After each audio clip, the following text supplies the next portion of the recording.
إن الحمد لله نحمده ونستعينه ونستغفره ونعوذ بالله من شرور أنفسنا وسيئات أعمالنا من يهده الله فلا مضل له ومن يضلل فلا هادي له وأشهد أن لا إله إلا الله وحده لا شريك له وأشهد أن محمدا عبده ورسوله صلى الله عليه وعلى آله وصحابته أجمعين ومن تبعهم بإحسان إلى يوم الدين. Akhwani fiddin wa akhwati fillah, para pendengar radio dakwah salafiyah rahimani wa rahimakumullah. Pada pagi yang cerah ini insyaallah taala kita kembali melanjutkan kajian kitab tauhid sampai pada bab yang berikutnya, yakni bab qaulillah ta'ala ayushrikuna ma la yakhluqu syai'an wa hum yukhlaqun wa la yastati'una lahum nasra wa la anfusahum yansurun. Bab tentang firman Allah Subhanahu wa ta'ala, apakah mereka menyekutukan Allah Subhanahu wa ta'ala dengan sesuatu yang tidak bisa menciptakan apapun, dan mereka sendiri diciptakan, dan yang mereka persekutukan tersebut tidak bisa memberikan pertolongan kepada orang yang menyembah mereka dan tidak pula menolong diri mereka sendiri. Surat Al-A'raf ayat ke-191 dan 192. Ini adalah firman Allah Subhanahu wa ta'ala yang sekaligus dijadikan judul bab oleh al-muallif rahimahullahu ta'ala, yakni surat Al-A'raf ayat ke-191 sampai ke-192, di mana dalam ayat ini Allah Subhanahu wa ta'ala bertanya, namun bukan sebuah pertanyaan untuk meminta jawaban, tapi pertanyaan untuk mengingkari.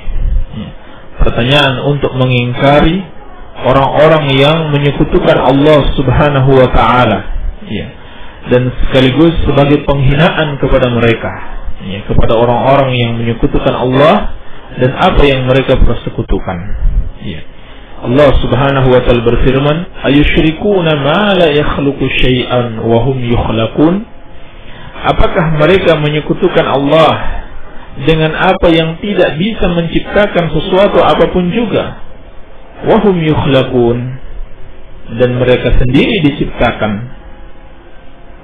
Wala yastati'una lahum nasran wala anfusahum yansurun, dan tidak bisa sedikit pun memberikan pertolongan kepada mereka dan tidak pula menolong diri-diri mereka sendiri. Inilah keadaan sesungguhnya dari sesembahan-sesembahan yang disembah selain Allah Subhanahu wa ta'ala, di mana Allah menjelaskan bahwa apa yang disembah selain Allah Subhanahu wa ta'ala tidak bisa menciptakan, tidak bisa pula memberikan pertolongan baik kepada orang yang beribadah terhadap mereka maupun kepada diri mereka sendiri. Maka ayat ini menjelaskan bahwasannya sesuatu yang disembah itu mestilah ada padanya 4 kriteria, minimal ada 4 kriteria atau 4 sisi ada padanya.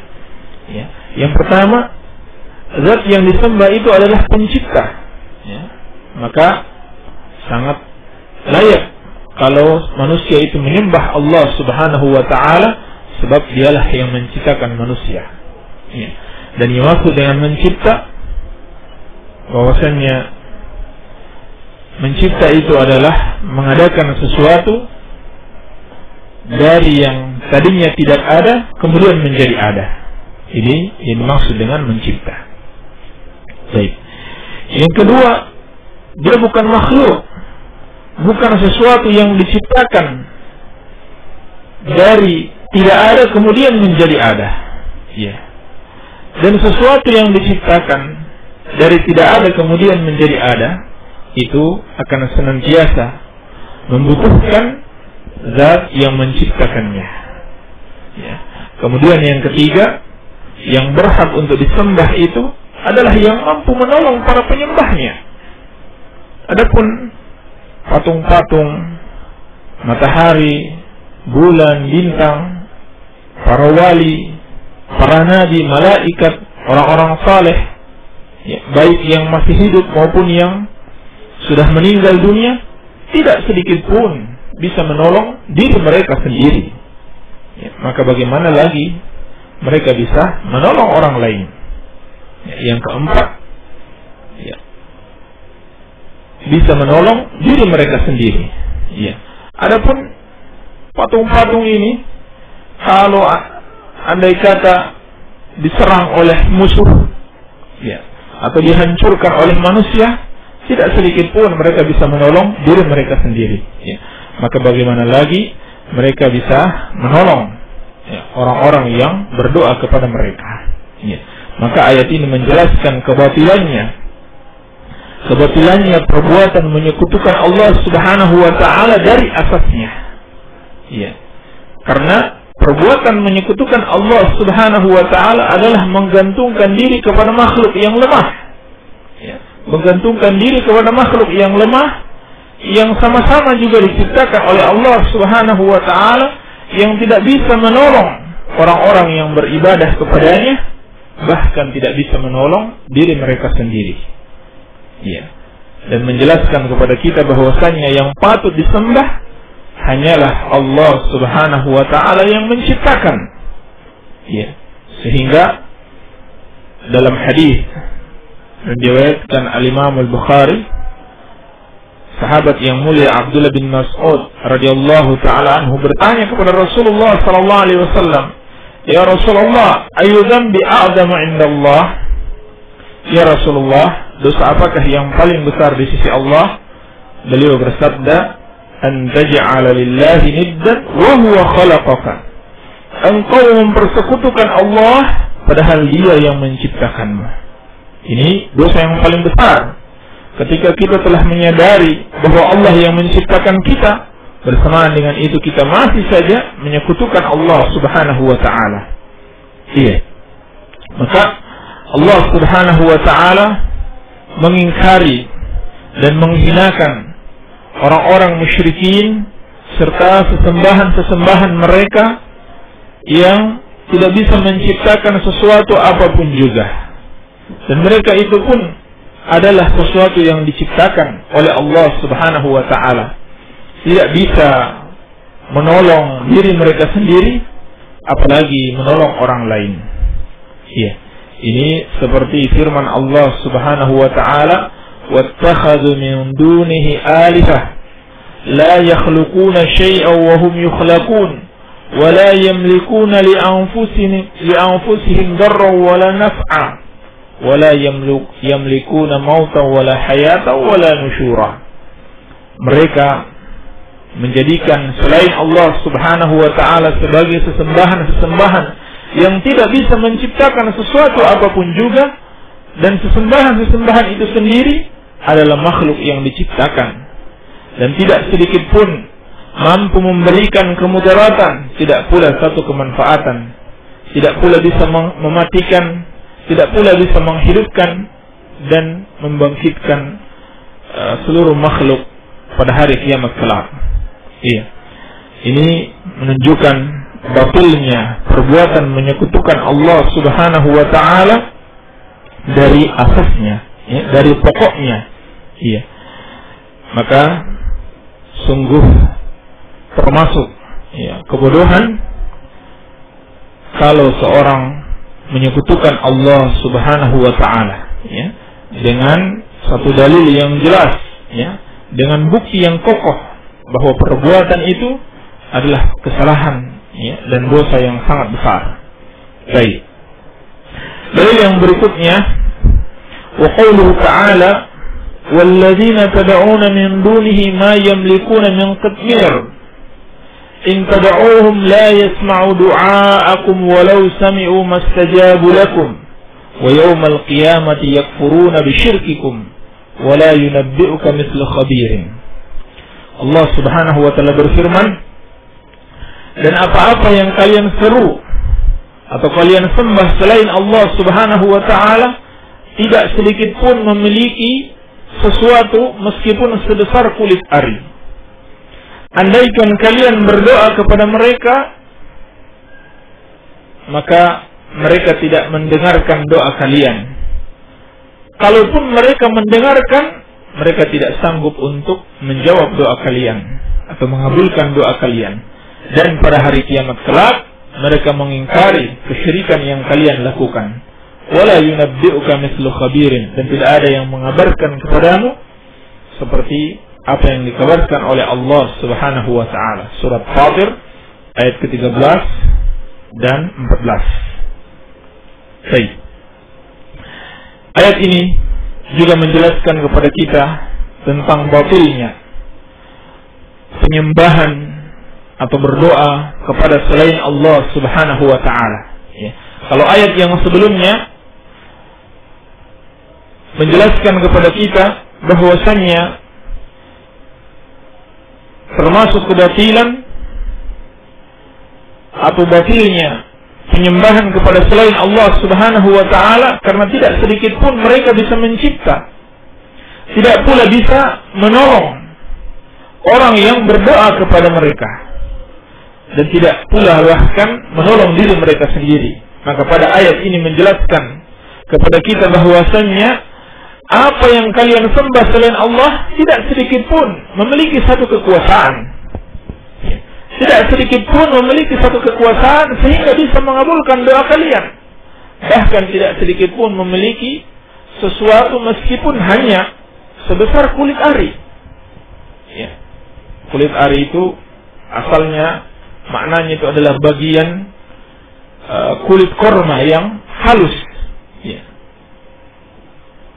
Di sini Allah Subhanahu wa taala menjelaskan bahwasannya apa yang kalian sembah selain Allah Subhanahu wa taala tidak memiliki apapun. Ya. Bagaimana bisa dia mengabulkan doa kalian?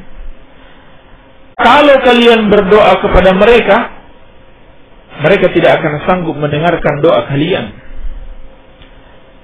Andaikan mereka mendengarkan pun, mereka tidak akan sanggup menjawab doa kalian.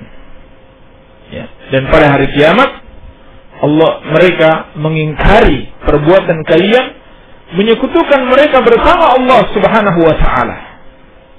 Iya. Pada hari kiamat, mereka mengingkari perbuatan kalian, menyekutukan mereka bersama Allah Subhanahu wa taala. Ya.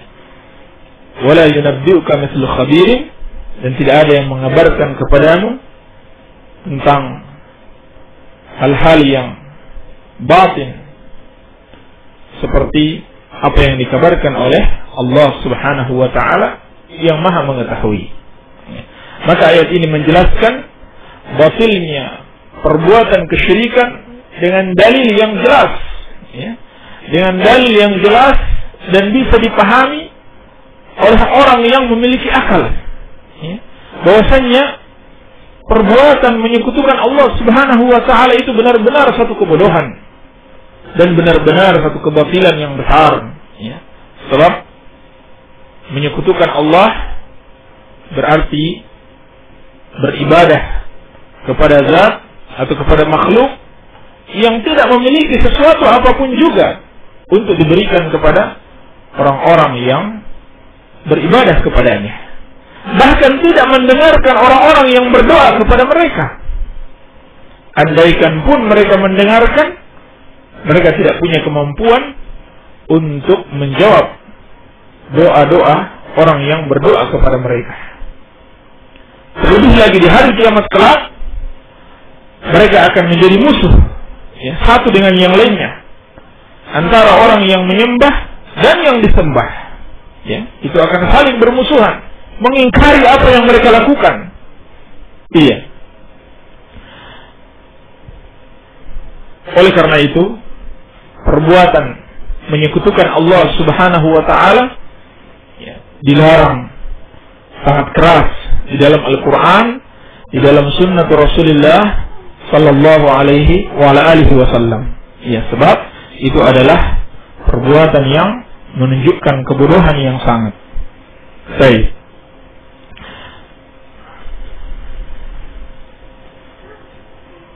Bahkan Nabi sallallahu alaihi wasallam, orang yang sangat dicintai dan dimuliakan Allah Subhanahu wa taala. Iya. Diperintahkan Allah untuk mengatakan, "Qul la amliku li nafsi naf'an wa la darran illa ma syaa Allah." Katakanlah wahai Muhammad, aku tidak sedikit pun memiliki untuk diriku sendiri kekuasaan untuk bisa memberikan kemanfaatan dan bisa menimpakan kemudaratan kecuali sesuai dengan kehendak Allah Subhanahu wa taala. Ini Nabi sallallahu alaihi wasallam. Tapi Allah perintahkan beliau untuk mengatakan bahwa beliau tidak sedikit pun memiliki kekuasaan untuk bisa memberikan satu kemanfaatan untuk dirinya sendiri ataupun menimpakan satu kemudaratan kecuali sesuai dengan kehendak Allah Subhanahu wa taala. Apalagi selain Nabi Muhammad sallallahu alaihi wasallam. Iya. Ayat ini juga menjelaskan bahwasannya akidah seorang muslim itu dibangun di atas satu argumentasi yang kokoh. Ya. Di atas satu argumentasi yang kokoh dan satu keyakinan yang kuat. Ya. Bukan dibangun di atas keraguan atau sekedar ikut-ikutan. Ini karakteristik akidah atau keyakinan seorang muslim. Dia dibangun di atas argumentasi yang jelas dan kokoh, yang masuk akal, dan keyakinan yang kuat kepada Allah Subhanahu wa taala, bukan di atas keraguan dan sekedar ikut-ikutan. Baik. Jadi yang berikutnya, wa fi sahih an Anas radhiyallahu taala anhu qala shujja an-nabiy sallallahu alaihi wa ala alihi wa sallam yawm Uhud wa qusirat rubaiyatuhu. Ya. Dan dalam kitab As-Sahih, yakni Sahih Bukhari dan Sahih Muslim, dari Anas bin Malik, semoga Allah meridhoinya, beliau berkata, Nabi sallallahu alaihi wasallam terluka kepalanya pada perang Uhud dan pecah atau patah gigi beliau. Faqala kaifa yuflihu qaumun shajju nabiyyahum. Maka Nabi sallallahu alaihi wasallam berkata, bagaimana bisa lagi satu kaum itu akan beruntung atau akan mendapatkan hidayah ketika mereka telah melukai nabi mereka. Fanazalat, maka turunlah ayat, laisa laka minal amri syai'un. Tidak ada bagian wahai Muhammad dalam pengaturan urusan sedikit pun juga. Ya. Yakni surat Ali Imran ayat ke-128. Baik. Laisa laka minal amri syai'un aw yatubu 'alaihim aw yu'adzibahum fa innahum zalimun. Ya, surat Ali Imran ayat ke-128. Tidak ada bagianmu sedikit pun wahai Muhammad dalam pengaturan urusan mereka. Apakah Allah Subhanahu wa taala mengampuni mereka atau mengazab mereka, karena sesungguhnya mereka adalah orang-orang yang zalim. Baik. Hadis ini diriwayatkan dari sahabat yang mulia Anas bin Malik radhiyallahu taala anhu. Salah seorang sahabat yang paling banyak meriwayatkan hadis dari Rasulullah sallallahu alaihi wa alihi wasallam. Ya. Sebab beliau adalah salah seorang sahabat yang banyak belajar atau bermulazamah dengan Rasulullah sallallahu alaihi wasallam semenjak kecilnya. Baik. Beliau meriwayatkan di dalam hadis yang dikeluarkan oleh Al-Imam Al-Bukhari dan Imam Muslim bahwasannya pada perang Uhud Nabi sallallahu alaihi wasallam menderita luka di kepalanya, bahkan sampai patah gigi beliau. Ini peperangan yang terjadi pada tahun ketiga Hijriyah pada bulan Syawal. Di satu tempat yang bernama Uhud, Gunung Uhud, gunung yang terkenal yang ada di kota Madinah. Ini yang terkenal yang ada di kota Madinah.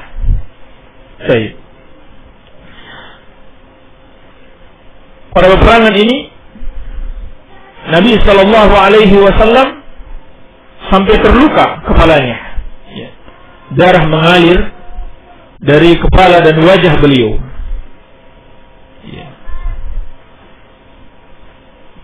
Akibat dari serangan kaum musyrikin, yakni orang-orang kafir Quraisy. Orang-orang kafir Quraisy. Ketika Nabi sallallahu alaihi wasallam diserang dan terluka, maka beliau berkata, "Kaifa yuflihu qaumun shajju nabiyahum?" Bagaimana mungkin lagi mereka akan beruntung setelah mereka melukai nabi mereka sendiri? Jadi seakan-akan Nabi sallallahu alaihi wasallam putus asa dari hidayah Allah Subhanahu wa taala untuk mereka. Mengapa? Karena mereka telah melakukan kemungkaran yang besar, kejahatan yang besar, melukai seorang muslim, bahkan seorang muslim yang sangat dicintai Allah Subhanahu wa taala, yang diutus untuk mengajak mereka kepada hidayah. Dosa yang sangat besar, melukai Rasulullah sallallahu alaihi wasallam. Maka ketika Nabi sallallahu alaihi wasallam mengucapkan ucapan tersebut, Allah Subhanahu wa taala menurunkan ayat, "Laisa laka minal amri syai'un." Wahai Muhammad, engkau tidak sedikit pun memiliki kekuasaan untuk mengatur manusia. Tidak bisa memberikan hidayah kepada mereka, tidak bisa pula menahan hidayah kepada mereka. Andaikan Allah Subhanahu wa taala memberikan mereka taubat, mengampuni mereka, memberikan hidayah kepada mereka, itu hak Allah Subhanahu wa taala. Tidak sedikit pun engkau bisa campur tangan kalau Allah Subhanahu wa taala mau memberikan hidayah kepada mereka, meskipun mereka telah melakukan dosa yang besar itu, yakni melukai Nabi sallallahu alaihi wasallam.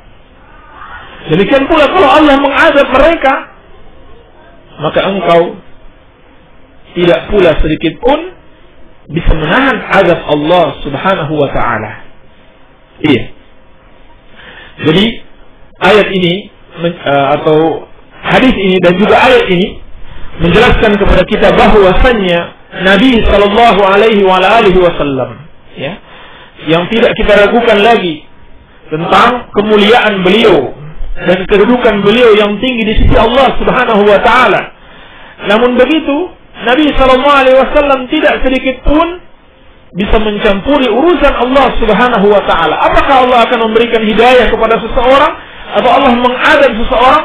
Tidak sedikit pun ada kemampuan Rasulullah sallallahu alaihi wasallam untuk campur tangan dalam hal tersebut.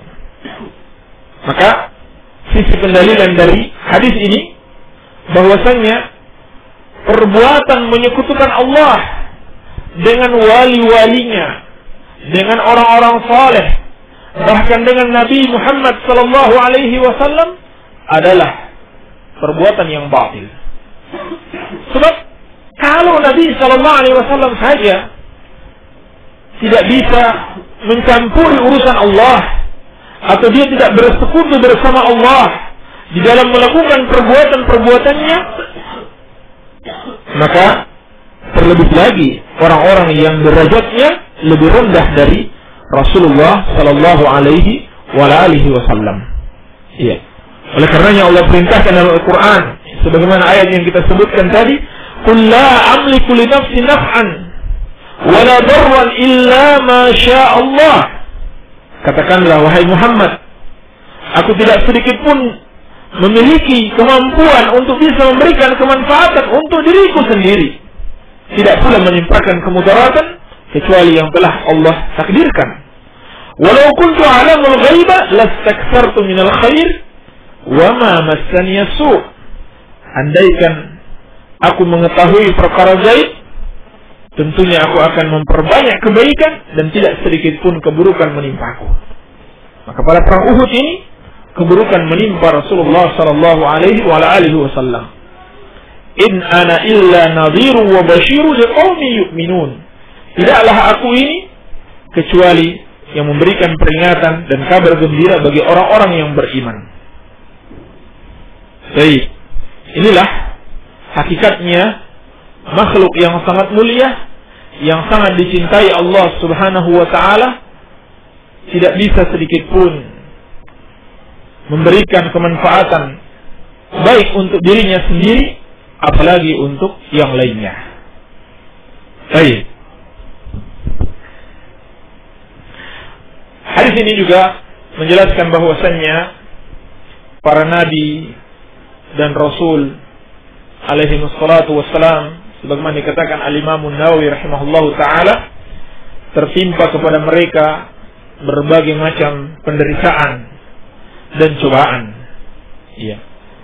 Ini semua hikmahnya agar mereka meraih pahala yang besar. Ya. Karena manusia apabila ditimpa cobaan, ditimpa satu musibah, dan mereka bersabar, mereka akan meraih pahala yang besar. Lalu kemudian para nabi ini dapat menjadi contoh bagi umat ini, dan terutama orang-orang yang berdakwah kepada Allah Subhanahu wa ta'ala, agar jangan putus asa. Ya. Betapapun keburukan ada di tengah-tengah manusia, jangan putus asa dengan hidayah Allah Subhanahu wa ta'ala. Ya, sebab telah terjadi yang sangat buruk di zaman Nabi sallallahu alaihi wasallam, dan Allah melarang beliau berputus asa dari hidayah Allah tabaraka wa ta'ala. Baik. Hikmah yang lain, bagaimana dikatakan Al-Qadhi Iyad rahimahullahu ta'ala, dari penderitaan dan musibah-musibah yang ditimpakan kepada para nabi dan rasul, agar manusia melihat bahwasannya mereka itu hanyalah manusia biasa seperti kita juga. Ya. Menimpa kepada mereka apa yang menimpa kepada kita. Ya. Jadi tidak kemudian manusia menganggap para nabi dan rasul sebagai orang-orang yang memiliki karakter rububiyah sebagaimana Allah Subhanahu wa ta'ala, sehingga berhak untuk disembah, sebagaimana yang telah menjadikan orang-orang Nasrani dan orang-orang selain mereka dahulu ditipu oleh syaitan, sehingga mereka menyekutukan Allah Subhanahu wa ta'ala karena melihat hal-hal yang luar biasa, ya, berupa mukjizat yang ada pada Nabi Isa alaihissalam, ya, yang ada pada Nabi Isa alaihissalam, sehingga mereka kemudian menyekutukan Allah Subhanahu wa ta'ala dengan peribadahan kepada Nabi Isa alaihissalam. Baik, ini hikmahnya, sehingga kaum muslimin tidak menyekutukan Allah Subhanahu wa ta'ala dengan Rasulullah sallallahu alaihi wasallam. Ya. Karena hakikatnya beliau hanyalah manusia biasa seperti kita juga. Bisa tertimpa kepada beliau apa yang bisa tertimpa kepada manusia biasa dari berbagai macam penderitaan dan cobaan-cobaan. Baik. Dan apa yang dikhawatirkan oleh Rasulullah sallallahu alaihi wasallam dan juga oleh para ulama bahwasanya umat ini akan menyekutukan Allah Subhanahu wa taala dengan Rasulullah sallallahu alaihi wasallam sungguh benar-benar telah terjadi, ya. Di antara bentuknya orang-orang yang gulu, yang berlebihan di dalam menghormati Rasulullah sallallahu alaihi wasallam, ya. Sampai-sampai mereka berdoa kepada Rasulullah sallallahu alaihi wasallam. Mereka menganggap Rasulullah bisa memberikan perlindungan kepada mereka, ya. Mereka menganggap Rasulullah sallallahu alaihi wasallam bisa mengabulkan doa-doa yang mereka panjatkan, ya. Sehingga pada acara perayaan Maulid Nabi mereka selalu memanjatkan doa kepada Rasulullah sallallahu alaihi wasallam, dan pada satu bagian tertentu mereka akan berdiri untuk menyambut Rasulullah sallallahu alaihi wasallam yang mereka sangka telah hadir di majelis mereka. Ya, seakan-akan Rasulullah sallallahu alaihi wasallam itu maha hidup dan tidak pernah mati sebagaimana Allah Subhanahu wa taala, ya. Sehingga ada satu syair, ya, yang namanya syair Burdah yang dicetak dalam kitab-kitab perayaan Maulid Nabi, di mana syair tersebut benar-benar telah menyekutukan Allah Subhanahu wa taala dengan Rasulullah sallallahu alaihi wasallam, ya. Penyair ini berkata, "Ya akramal khalqi, ma liman aludu bihi siwak inda hululil hadithil amam." Wahai makhluk yang paling mulia, tidak ada tempat aku minta perlindungan selain kepadamu ketika aku ditimpa satu musibah yang merata. Ini syair Burdah yang tercetak di buku-buku Maulid, ya, di buku-buku Maulid Nabi yang biasa dibaca oleh orang-orang yang merayakan Maulid Nabi sallallahu alaihi wasallam, ya. Merayakan Maulid Nabi sallallahu alaihi wasallam itu sendiri adalah perbuatan bid'ah yang tidak dicontohkan oleh para sahabat, tidak pula oleh Imam Malik, Imam Abu Hanifah, Imam Ahmad dan Imam Syafi'i rahimahumullahu ta'ala. Tidak sedikit pun dicontohkan oleh para imam-imam tersebut, dan bisa mengantarkan pada perbuatan gulu berlebih-lebihan kepada Rasulullah sallallahu alaihi wasallam, sehingga mengantarkan pada perbuatan menyekutukan Allah Subhanahu wa taala. Baik.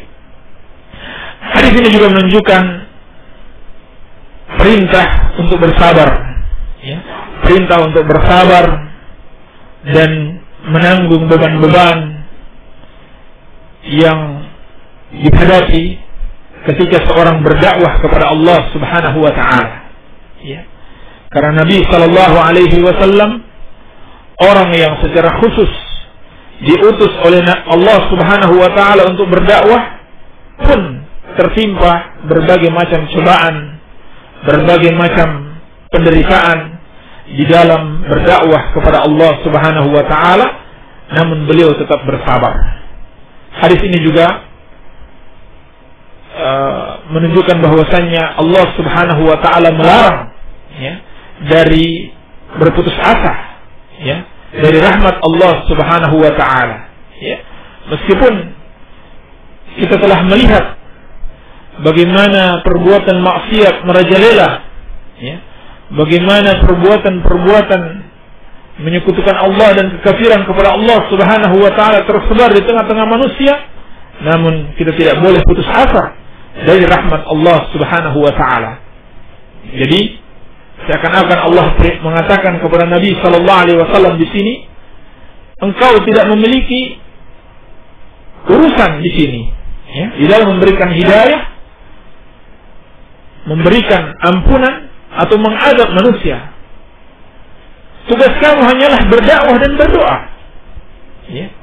Ini yang dikatakan para ulama kita, ya.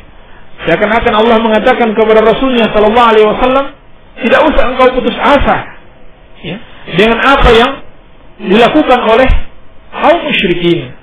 Tugas kamu hanyalah berdakwah dan berdoa kepada Allah Subhanahu wa taala. Apakah Allah akan memberikan hidayah kepada mereka atau mengazab mereka, itu urusan Allah Subhanahu wa taala.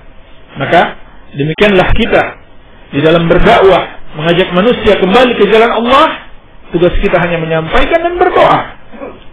Ya. Adapun apakah dia akan mendapatkan hidayah atau akan mendapatkan azab Allah Subhanahu wa taala, itu urusan Allah, bukan urusan kita sedikit pun. Iya, tugas kita hanya bisa menyampaikan dan berdoa kepada Allah Subhanahu wa taala agar dia kemudian mendapatkan hidayah Allah Jalla wa ala. Iya. Inilah beberapa pelajaran yang bisa kita petik dari bab ini, ya. Yang intinya bab ini menjelaskan tentang batilnya perbuatan menyekutukan Allah Subhanahu wa taala, ya. Karena menyekutukan Allah bersama makhluk yang tidak bisa mencipta, tidak memiliki kekuasaan apapun juga, tidak bisa menolong diri mereka sendiri, bahkan tidak bisa menolong yang lainnya, tidak pula mendengarkan doa. Andaikan pun mereka mendengarkan doa, mereka tidak bisa menjawab atau mengabulkan doa tersebut, dan pada hari kiamat kelak mereka akan mengingkari orang-orang yang berdoa kepadanya. Baik. Semoga ada manfaatnya. Wabillahi taufiq. Walhamdulillahirabbil alamin. Demikianlah tadi apa yang telah disampaikan oleh Ustaz Abu Abdillah Sufyan, dan masuk kepada sesi tanya jawab kepada para pendengar radio dakwah salafiyah yang ingin bertanya. Silakan kirimkan pertanyaannya melalui melalui SMS ke nomor 0813-949-7227. Silakan kirimkan pertanyaannya atau konsultasi ke nomor 0813-949-7227. Dan ini sudah ada pertanyaan yang masuk kepada Ustaz. Silakan untuk memberikan penjelasan. Bismillahirrahmanirrahim. Wassalatu wassalamu ala Rasulillah. Kemarin ada pertanyaan yang belum lengkap kami jawab, yaitu bagaimana cara berwudu yang benar, terutama ketika mengusap kepala yang mempunyai rambut panjang. Apakah cukup sampai tengkuk atau harus sampai ujung rambut? Kemarin telah kita jawab, cukup sampai tengkuk, tidak mesti sampai ke ujung rambut. Baik, cukup sampai tengkuk, tidak mesti sampai ke ujung rambut. Adapun tata cara berwudu yang benar akan kita bacakan dari satu hadis yang diriwayatkan Al-Imam Al-Bukhari dan Muslim dari Humran Maula Utsman bin Affan radhiyallahu taala anhuma. Ini salah satu hadis yang paling lengkap yang menjelaskan tentang wudunya Nabi sallallahu alaihi wasallam yang diajarkan atau dilihat oleh sahabat Utsman bin Affan radhiyallahu taala anhu. Annahu ra'a Utsman da'a biwudu'in. Ini kata Humran bahwasanya beliau melihat Utsman meminta air wudu. Fa'afraga 'ala yadayhi min ina'ihi. Maka dari air itu beliau menyiramkan ke dua tangannya. Menyiramkan kedua tangannya dari bejana. Artinya beliau tidak mencelup tangannya langsung. Beliau menyiramkan dari bejana, kedua tangannya. Baik, tangan di sini sampai ke pergelangan tangan. Faqasalahuma thalatha marratin. Lalu beliau mencuci kedua tangannya 3 kali. Thumma adkhala yaminahu fil wudu. Setelah itu beliau memasukkan tangan kanannya di bejana. Thumma tamadmada wastanshaqa wastanfara. Kemudian beliau berkumur dan istinsyaq, yakni menghirup air ke hidung, wastanfara, dan melepaskan kembali. Ini dilakukan dengan satu cidukan. Jadi satu cidukan, sebagian air masuk ke mulut untuk dipakai berkumur, dan sebagian lagi dihirup ke hidung. Baik. Tsumma ghasala wajhahu thalathan. Kemudian beliau mencuci wajahnya 3 kali. Wa yadayhi ilal mirfaqaini salasan, dan kedua tangannya sampai ke siku, yakni sampai mencuci kedua siku sebanyak 3 kali. Summa masaha bi ra'sihi, kemudian beliau mengusap kepalanya. Ya, di sini dikatakan mengusap, ya, bukan mencuci. Ya. Kalau mencuci disiram dengan air, sedangkan mengusap cukup membasahkan tangan lalu diusapkan ke kepala. Ya. Dan di sini dikatakan kepala, bukan sebagian kepala. Ya, sebagaimana hadis yang kita sebutkan kemarin, bahwasannya Nabi Sallallahu Alaihi Wasallam mengusap mulai dari bagian depan kepala sampai ke tengkuknya, lalu balik lagi sampai ke bagian depan lagi. Artinya apa? Seluruh bagian kepala itu kena. Iya. Karena Allah berfirman, "Wamsahu bi ru'usikum", dan usaplah kepala-kepala kalian, bukan sebagian kepala kalian. Iya. Dan yang dicontohkan Nabi Sallallahu Alaihi Wasallam, memang beliau mengusap seluruh bagian kepala, bukan sebagiannya saja. Baik. Summa ghasala kilta rijlaihi salatan. Kemudian beliau mencuci 2 kakinya sebanyak 3 kali. Ya. Summa qal, kemudian berkata Utsman, ra'aitu an-nabiy sallallahu alaihi wasallam yatawaddau nahwa wudu'i hada. Aku telah melihat Nabi sallallahu alaihi wasallam berwudu seperti wuduku ini. Wa qal, dan beliau bersabda, man tawadda nahwa wudu'i hada, barang siapa yang berwudu seperti wuduku ini, summa shalla rak'atain, kemudian dia salat 2 rakaat, la yuhadditsu fihi ma nafsah, ghufira lahu ma taqaddama min dhanbihi. Ya. Kemudian dia salat 2 rakaat dengan salat yang khusyuk, ya, tidak ada bisikan-bisikan jiwa kepada selain salat, ya, maka akan diampuni dosa-dosanya yang telah lalu. Ya, hadis diriwayatkan oleh Imam Al-Bukhari dan Muslim. Ya, demikian wallahu alam. Baik. Apa makna fitnah dan apa saja jenis-jenisnya? Bagaimana menghadapinya dan apa hikmahnya? Ya. Makna fitnah itu tergantung penggunaannya. Ya. Terkadang dikatakan fitnah kubur, itu artinya pertanyaan malaikat, ya, di kuburan, ya, tentang siapa Rabbmu, apa agamamu, dan siapa nabimu. Ya. Kalau dikatakan fitnah harta dan wanita, maka itu cobaan, ya, dan godaan dunia dan wanita. Ya. Dan terkadang fitnah juga bisa berarti kesyirikan kepada Allah Subhanahu wa taala. Ya. Seperti firman Allah Subhanahu wa taala, "Falyahdharil ladzina yukhalifuna an amri an tusibahum fitnah aw yusibahum adzabun alim." Ya. Hendaklah takut orang-orang yang menyelisihi perintah Rasulullah sallallahu alaihi wasallam, mereka akan ditimpa fitnah dan akan ditimpa azab yang pedih. Imam Ahmad rahimahullah taala menjelaskan, fitnah dalam ayat ini adalah kesyirikan kepada Allah Subhanahu wa taala. La'allahu idza radda ba'da qawlihi ay yaqa fi qalbihi syai'un min az-zayg fayahlik. Kata Imam Ahmad rahimahullah taala, orang yang menyelisihi perintah Nabi sallallahu alaihi wasallam, yang dia menolak sebagian perkataan Nabi sallallahu alaihi wasallam, akan muncul dalam hatinya penyimpangan, ya, kesesatan, lalu dia binasa karenanya. Ya, dan kesesatan ini yang paling besar adalah perbuatan menyekutukan Allah Subhanahu wa taala. Demikian pula terkadang fitnah itu digunakan untuk menyebutkan adanya penyimpangan-penyimpangan dan perpecahan antara kaum muslimin. Penyimpangan-penyimpangan dan perpecahan antara kaum muslimin. Ya. Maka bagaimana kita menyikapi hal tersebut adalah dengan merujuk kepada ahlul ilmi. Ya. Kembali kepada para ulama dan menyikapi berbagai macam persoalan ini dengan ilmu, ya, dengan ilmu dan bimbingan para ulama, ya, dan juga ikhlas, ya, di dalam menyikapi setiap persoalan.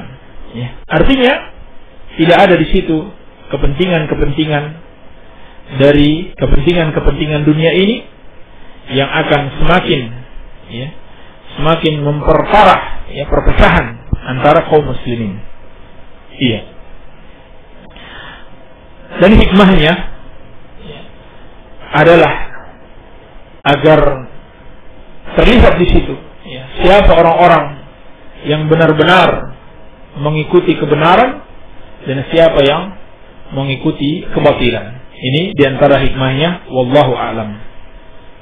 Baik.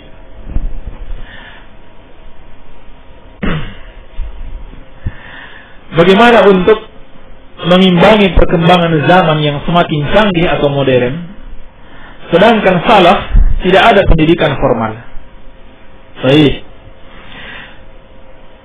Pendidikan formal itu adalah pendidikan yang sistematis, terstruktur, dan berjenjang. Ini yang dimaksud dengan pendidikan formal. Alhamdulillah, pesantren-pesantren salafi itu yang seperti ini ada, yang seperti ini ada. Bahkan ini merupakan syarat. Ini merupakan syarat adanya sebuah pendidikan Islami. Adanya sebuah pendidikan Islami. Iya. Sebagaimana disebutkan di dalam Sahih Bukhari tentang makna ar-rabbani dalam firman Allah Subhanahu wa taala, kunu rabbaniyina bima kuntum tu'allimuna al-kitaba wa bima kuntum tadrusun. Jadilah kalian orang-orang rabbani, ya, dengan mengajarkan Alkitab dan selalu mempelajarinya. Ya. Dijelaskan oleh para ulama yang dimaksud dengan ar-rabbani alladhi yurabbi an-nasa bi sigharil ilmi qabla kibarihi. Ya. Ar-rabbani itu orang yang rabbani adalah yang mendidik manusia dengan ilmu-ilmu yang kecil sebelum ilmu-ilmu yang besar. Artinya ilmu-ilmu yang mudah dipahami. Ya. Baru kemudian ilmu-ilmu yang rumit, yang berat. Baik.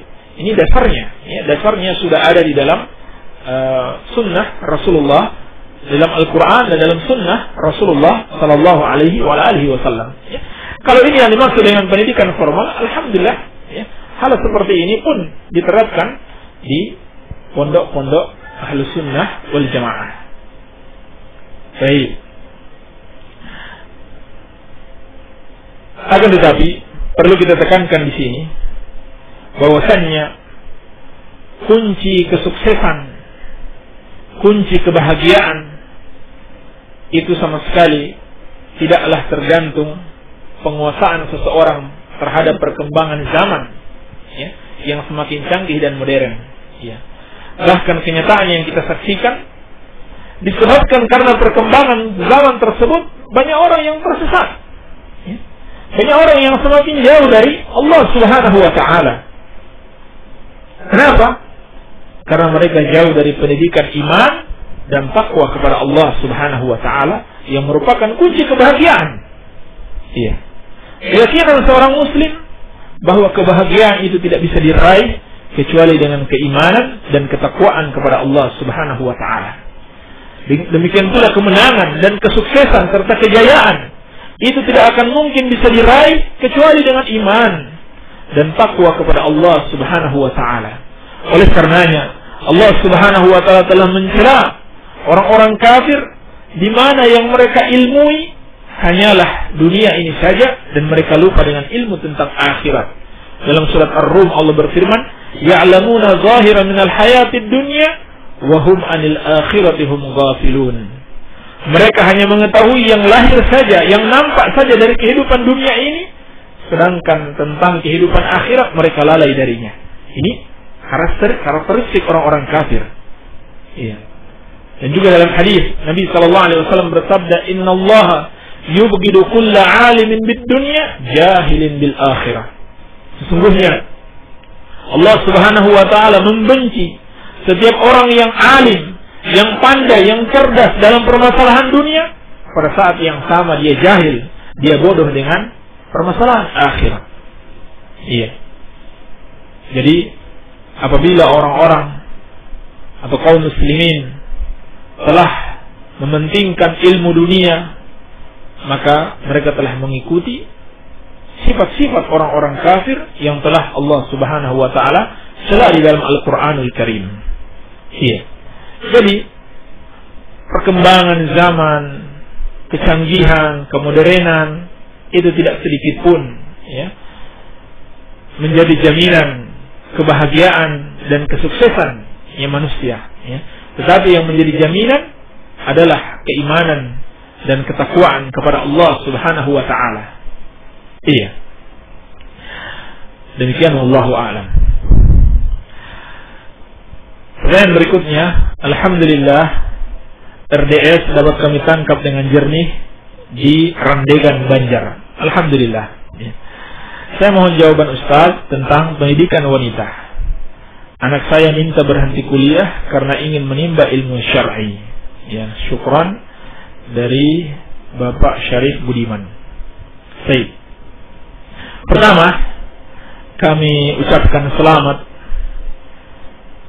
kepada Bapak yang bertanya ini, sebab dari sedikit orang yang mau memperdalam ilmu syar'i, mau mempelajarinya secara khusus, maka ada di antara anak-anak kita yang mempelajarinya, ya, yang mau memperdalamnya. Iya.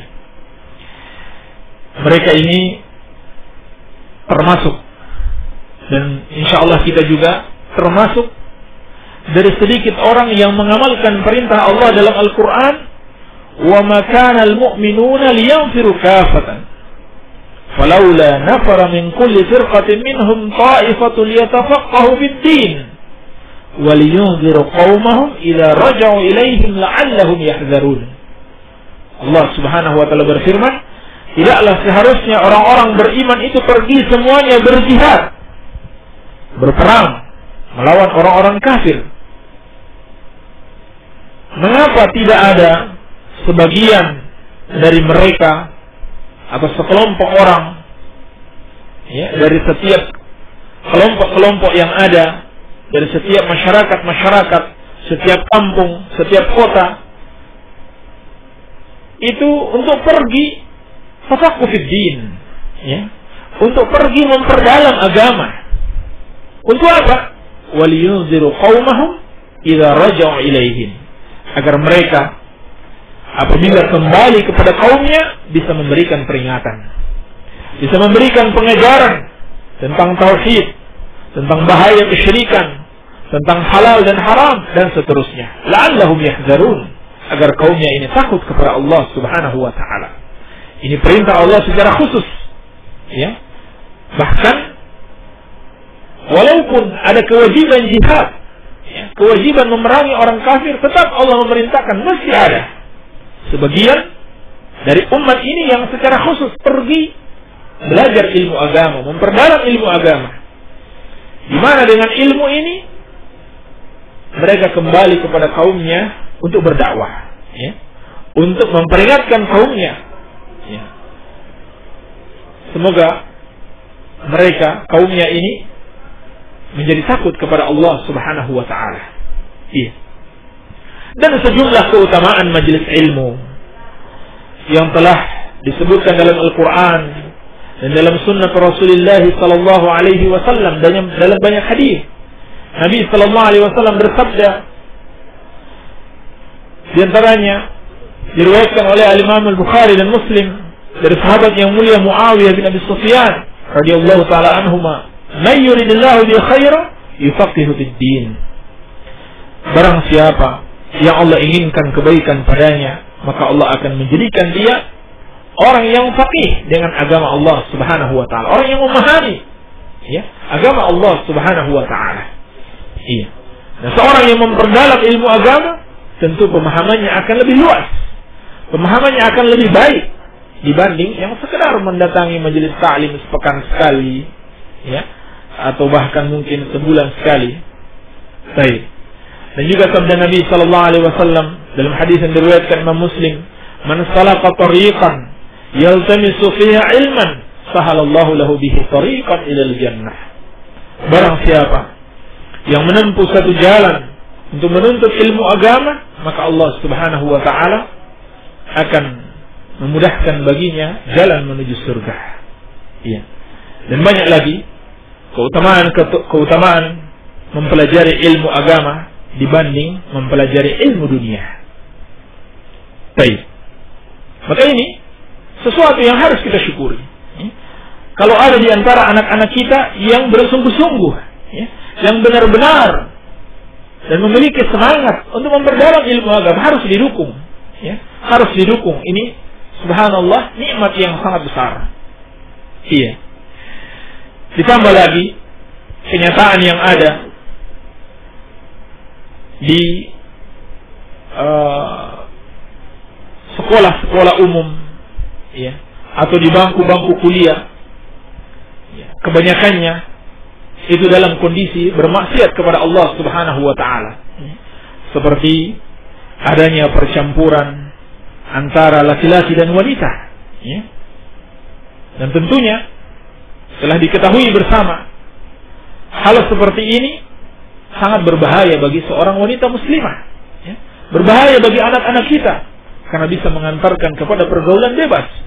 Dan telah banyak kasus kita mendengarkan bagaimana para mahasiswa dan mahasiswi ini terjerat pada pergaulan bebas diakibatkan, ya, pertemuan-pertemuan mereka di bangku kuliah dan seterusnya, ya.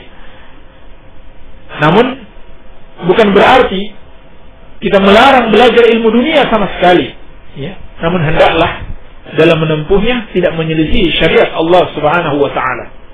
Dan menuntut ilmu dunia itu sendiri hukumnya fardu kifayah, ya. Sedangkan ilmu syar'i hukumnya fardu ain, ya. Hukumnya fardu ain, ya. Alhamdulillah orang yang mempelajari ilmu dunia sudah sangat banyak, ya. Andaikan sebagian atau sedikit saja orang mempelajari ilmu dunia, karena itu hukumnya fardu kifayah, maka telah jatuh kewajibannya dari yang lainnya, ya. Bagaimana lagi kalau ternyata yang mempelajari ilmu dunia itu sangat banyak, ya. Sementara yang memperdalam ilmu syar'i yang disiapkan untuk menjadi pendidik-pendidik dan mengajak kepada agama yang mulia ini di masa depan itu masih sangat sedikit sekali, ya. Lebih sedikit lagi yang bisa mengamalkannya dan bisa mengajarkannya kelak, ya. Jadi belum tentu orang yang mempelajari ilmu syar'i hari ini pun di masa depan dia bisa mengamalkan ilmunya dan bisa mengajarkannya kepada yang lainnya, iya. Jadi ini nikmat yang sangat besar, iya. Ketika banyak orang mungkin mencidir, ya, apabila seorang mau memperdalam ilmu syar'i atau seorang mau memasukkan anaknya ke pondok-pondok pesantren untuk memperdalam ilmu agama, ya. Di sisi yang lain, anak-anak kita memiliki semangat yang kuat, ya, dan semangat yang tinggi untuk memperdalam ilmu agama, ya. Apalagi jika kita lihat kenyataan umat ini sangat membutuhkan, ya, para pendidik-pendidik ilmu syar'i, ya. Terlebih seorang wanita adalah pendidik generasi, ya, yang kelak akan mendidik satu generasi, ya, untuk masa depan, ya. Bagaimana generasi ini kalau tidak dididik di atas ilmu agama yang benar, ya. Dan yang terakhir, pahala yang sangat besar, ya, yang akan diraih oleh orang tuanya, ya. Baik dari sisi mengalirnya pahala dari doa anak yang saleh maupun pahala mempermudah sang anak untuk mempelajari ilmu syar'i, ya. Selama anak itu belajar, selama dia mengamalkan ilmunya dan mengajarkan ilmunya, maka pahala tiada henti akan mengalir kepada orang tuanya yang telah berjasa untuk mempermudahnya, ya, meraih ilmu syar'i, ya. Barangkali ini yang bisa kita jawab, semoga ada manfaatnya. Wabillahi taufiq, walhamdulillahi rabbil alamin. Demikian tadi apa yang telah dijelaskan oleh Ustaz Abdullah Sofyan. Mudah-mudahan apa yang telah dijawab oleh beliau dan dijelaskan merupakan jawaban yang dicintai dan diridai oleh Allah Subhanahu wa taala. Dan kita selalu memohon kepada Allah Subhanahu wa taala senantiasa Allah membimbing kita dan memimpin kita di atas jalan yang lurus, jalan yang dicintai dan diridhai oleh Allah Subhanahu wa taala. Dan kami mohon maaf kepada para pendengar Radio Dakwah Salafiyah karena ada pertanyaan Anda yang belum terjawab pada hari ini. Insyaallah besok akan, mudah-mudahan Allah perkenankan, Allah izinkan kita untuk mempunyai kemampuan untuk menjawab pertanyaan-pertanyaan yang telah masuk. Dan ini ada informasi insyaallah buat para pendengar Radio Dakwah Salafiyah bahwasanya hari ini akan ada daurah. Insyaallah hari ini akan ada daurah bersama Al-Ustaz Abu Abdullah Sufyan yang beliau tadi telah menyampaikan materi kuliah subuh. Insyaallah akan ada daurah bersama Al-Ustaz Abu Abdullah Sufyan yang bertempat di Pondok Pesantren An-Nur Al-Azhari di Kedung Kendal, di tempat Pondok Pesantren Akhwat. Tapi ini ikhwan akhwat, silakan bagi yang ingin hadir, dan ini baik sekali buat kita untuk mengikuti kegiatan daurah ini. Untuk ikhwannya tempatnya di TK, sedangkan untuk akhwatnya di Musola Akhwat. Sekali lagi, bagi yang ingin hadir silakan, tempatnya di Pondok Pesantren An-Nur Al-Azhari di Banat. Jadi di tempat yang pondok pesantren wanita yang akhwat. Dan bagi ikhwan yang ingin hadir bisa di tempat TK di Taman Anak-anak TKIT As-Salafiyah. Dan untuk akhwatnya atau ummahat bisa di Musola tempat mahat yang perempuan atau wanita. Demikian informasinya. Jadi daurah ini akan dimulai pukul 9. Dan juga insyaallah besoknya akan ada juga daurah, mudah-mudahan dengan pemateri Al-Ustaz Abu Hamzah Yusuf. Insyaallah jadi hari Senin sekarang bersama dengan Al-Ustaz Abu Abdullah Sufyan. Kemudian besoknya adalah Al-Ustaz Abu Hamzah Yusuf Al-Azhari. Beliau adalah dulunya adalah mudir dari Ma'had Adwa Salaf Bandung, kemudian sekarang membangun dakwah lagi di Tasik. Ya, insyaallah besok beliau yang akan menyampaikan daurah pada hari Selasanya. Jadi diharapkan, dan ini sangat baik sekali untuk kita menghadiri majelis ilmu. Demikian informasi yang ingin disampaikan. Mohon maaf apabila ada kesalahan atau kekurangan. Assalamualaikum warahmatullahi wabarakatuh.